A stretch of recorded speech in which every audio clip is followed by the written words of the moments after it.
Welcome. In this video I will show you how to split the screen of your Samsung ViewFinity S6 into two parts.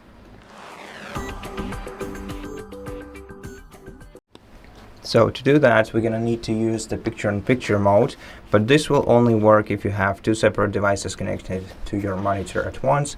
And basically, to do that, you have to reach for the joystick underneath your monitor, press it once, then drag it to the left, to the right, to select picture-in-picture mode.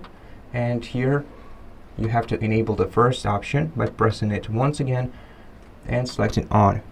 But by default, it will leave one part of your display empty.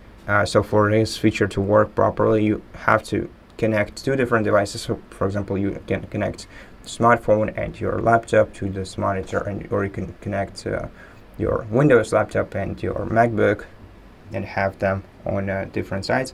Now to select the source for each part of your screen, you have to press the joystick once, then drag it to the left to select source, and now select the part of your screen and select the appropriate source for it. And that's pretty much how you do it. Thank you for watching this video. If it helped you, please consider subscribing to our channel, leave us a like and a comment below, and I'll see you in the next one.